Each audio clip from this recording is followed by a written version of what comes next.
베드로와 제자들의 부인을 예언하신 예수님은 이 겟세마네 동산에서 오로지 기도하는 일에 온전히 매달리셨습니다. 자, 그런데 이 기도하는 예수님의 그 심정은 매우 큰 고통에 시달리셨습니다. 오늘 말씀해 보니까 심히 놀라시며 슬퍼하셨다.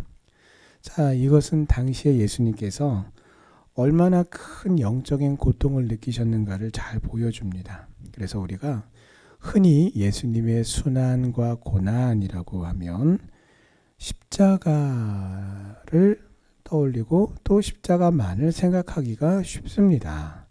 자, 그러나 체포당하시기 전 이 겟세마네 동산에서 기도하러 가실 때부터 본격적으로 예수님이 고통당하셨다라는 것을 알 수 있어요. 그래서 먼저는 내적인 고통이 있으셨고 그 다음에는 외적인 고통이 이제 찾아온 것이죠. 자, 그래서 기도하실 때에 땀이 땅에 떨어지는 빗방울처럼 되었다라고 하는 이 말씀의 증거를 통해서도 예수님의 그 내적인 고통이 얼마나 극심했는가를 잘 알 수가 있습니다. 자, 그렇다면 여기서 왜 예수님은 이 겟세마네 동산에서 그토록 고통을 느끼셨던 것일까요?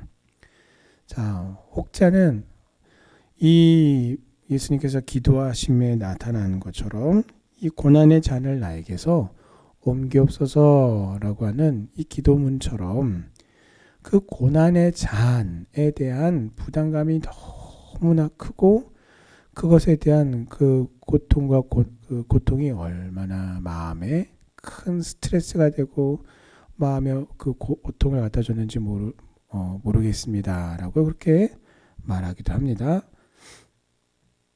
물론 그것도 있었지만 예수님의 마음에 그 고통을 느끼신 그 본질은 그게 아니에요. 그것이 아니라 죄가 없으신 거룩하신 하나님의 아들이신 예수님께서 죄인들의 죄를 대신 지시고 죽으심으로써 여기까지 다 우리가 이게 복음의 내용이잖아요. 예수님이 우리의 죄를 대신 지시고 십자가에서 죽으셨습니다. 근데 이 죽으심으로 말미암는 그 결과가 무엇인가? 그것은 바로 하나님 아버지와의 단절을 의미합니다. 예수님이 그것을 경험하셔야 했기에 지금 그 때문에 예수님의 마음에 내적인 고통이 극심했던 것이에요. 자, 예수님은 하나님과 또 성령님과 삼위일체로 연합하고 계시는 분이세요. 자, 그런데 하나님과 본체이신 주님께서 하나님과 단절된다라고 하는 것은 상상조차 할 수가 없는 그런 문제인 것입니다. 그런데 이제 그 일이 현실로 다가오게 되자 예수님께서 느끼셨던 그 고통은 우리의 상상을 초월하는 것이죠. 자, 그래서 오늘 34절 말씀대로 내 마음이 심히 고민하여 죽게 되었다라고 말씀하신 핵심적인 이유가 바로 그것입니다.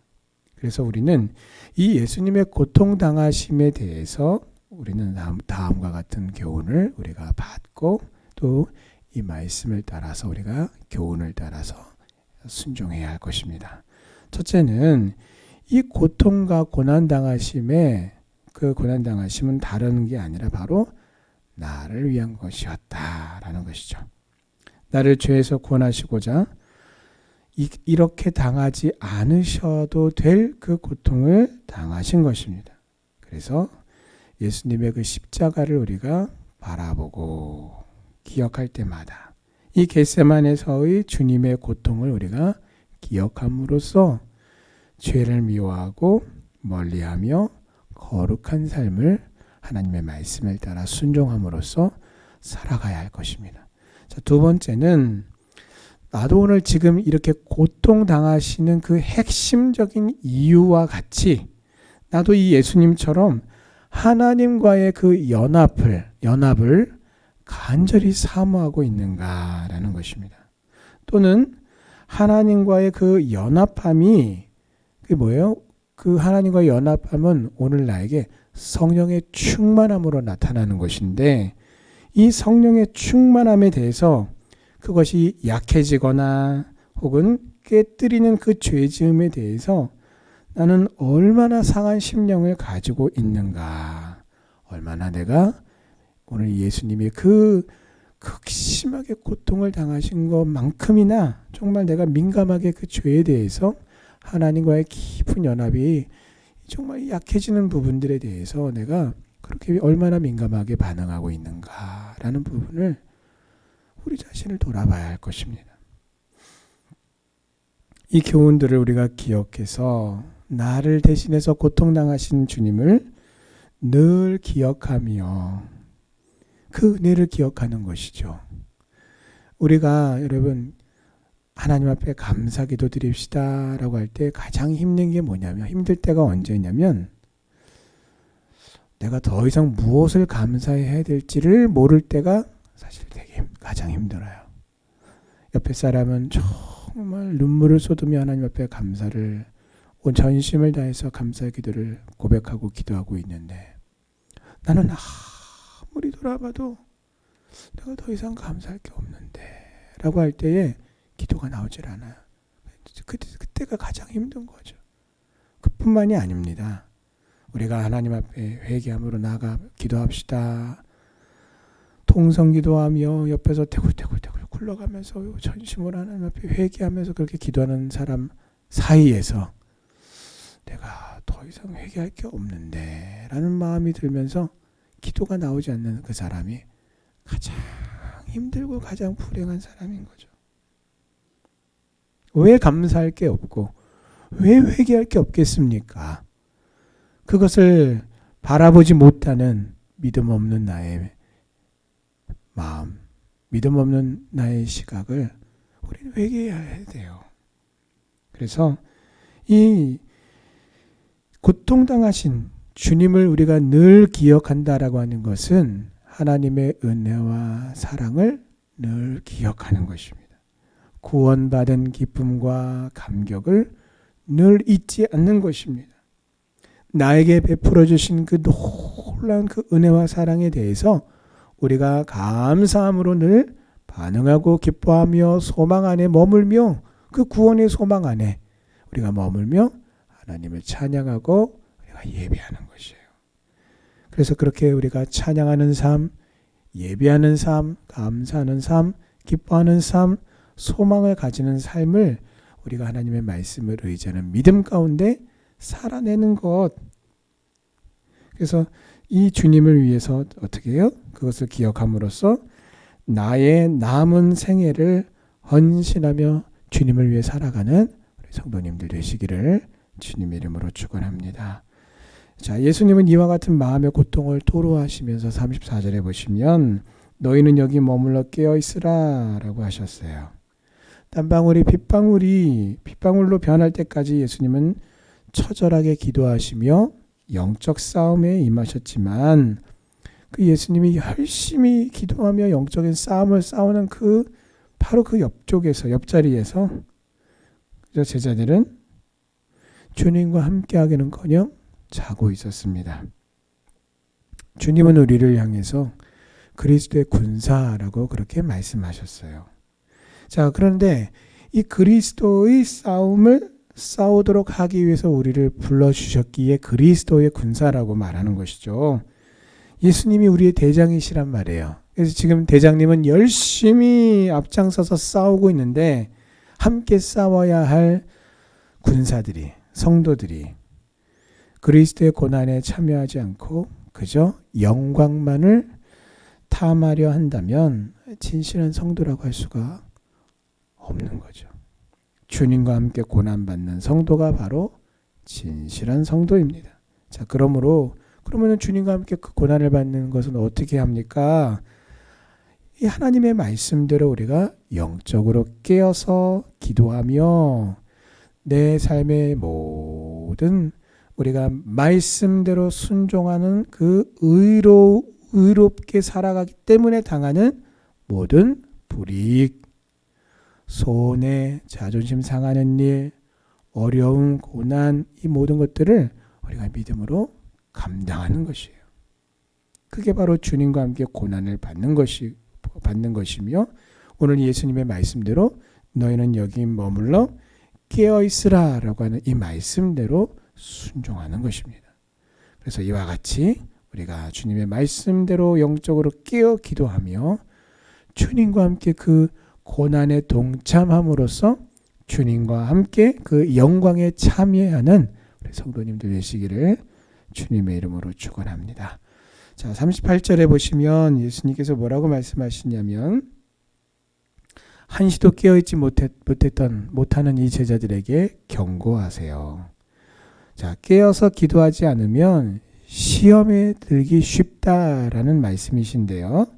자, 그래서 여기서 우리가 크게 오해하고 있는 부분이 있습니다. 이게 뭐냐면, 예수님이 뭐라고 하시냐면, 마음에는 간절히 원하는데 그 간절히 해야 되는 거 다 알면서도 육신이 약해서 실행하지 못한다. 맞아요. 실행하지 못해요. 근데 우리가 왜 못하는가 가만히 보면, 몰라서 못하는 경우보다 하나님의 말씀이 나에게 무엇을 명령하시는지를 모르는 경우는 이제 거의 없습니다. 알면서도 결과적으로 보면은 못한단 말이에요. 혹은 안 한단 말이에요. 뭐 이유가 뭐냐? 우리는 오늘 예수님이 말씀하신 것처럼, 제가요 육체가 연약해서요, 제가 믿음이 연약해서요, 제가 바빠서요, 건강이 안 좋아서요, 상황이 안 돼서요, 등등등등 정말 갖다 대자면 수만 가지 이유가 다 있어요. 핑계 없는 무덤이 없다고 말하는 것처럼 전부 정말 다양한 이유들이 있어서 불순종합니다만, 사실은 그게 진짜 이유가 아니라는 거죠. 예수님의 이 말씀이 마음에는 원이로되 육신이 약하도다, 시험에 들지 않게 깨어있어 기도하라 라는 이 말씀의 참 의미는, 이 말씀에서 우리가 그렇게 이것 때문에 그래요, 저것 때문에 그래요 라고 우리가 말할 만한 그런 근거들이 다 있지만, 실제로 예수님의 이 말씀이 우리에게 가르치고 지적하시는 바는 그것이 아니라는 거예요. 진짜 이유는 그러한 우리가 말하는 이 땅에서의 어떤 현상, 상황, 우리의 어떤 그런 것이 아니라 영적인 것이 가장 먼저 가장 큰 이유임을 말씀하십니다. 이 문제에 대한 우리의 오해와 착각이 매우 크다라는 것을 명심하시고, 여러분, 먼저 영적으로 깨어서 기도함으로써 사실은 우리가 이게 이유예요, 저게 이유예요 라고 대고 있는 그 모든 그런 한계점들, 아이고 제가요 이거를 해결해 보려고 했는데 이게 제가 못하는 거예요. 이거 제가 원래 못했던 거예요. 저는 원래 이 문제에 대해서는 정말 약해요. 정말 자신이 없어요. 저는 이런 문제 때문에 저도 마음에는 정말 주님의 말씀대로 순종하고 싶지만 이것 때문에 되지 않아요 라고 우리가 그렇게 말하지만, 이걸 뒤집어야 된다는 이야기입니다. 영적인 예수님의 말씀을 따라서 영적인 그런 입장으로, 관점으로 이 문제를 우리가 먼저 접해서 내 마음에 먼저 하나님의 말씀에 승복함이 있을 때에, 그래서 우리가 그 말씀을 의지하여 순종할 때에 내가 말하는 그 모든 불순종의 이유가 되는 내 한계점들을 그제서야 우리가 극복할 수 있다라는 거예요. 그런데 우리는 거꾸로 내게 있는 그 한계점들을 주님 앞에 갖다 대면서, 제가 이것 때문에 알면서도 못합니다. 제가 이것 때문에 알지만 하고 싶지만 안 되는 겁니다. 이렇게 말한단 말이죠. 근데 그게 뒤집혔다라고 좀 예수님께서 우리에게 갈 것을 가르쳐 주시는 겁니다. 그래서 이 사실을 우리가 오늘의 이 말씀을 통해서 이 사실을 우리가 명심하고 먼저 영적으로 깨어서 기도함으로써 우리가 안고 있는 모든 육체의 연약함을 비롯한 이 세상의 한계점들을 뛰어넘어서 말씀대로 순종할 수 있어야 하는 것입니다. 언제나 기도하며 하나님의 말씀에 순종할 힘과 능력을 공급받아서 내 모든 한계들을 뛰어넘는, 그래서 하나님의 말씀대로 순종하여 하나님을 기쁘시게 하는 우리 성도님들 다 되시기를 주님의 이름으로 축원합니다. 아멘.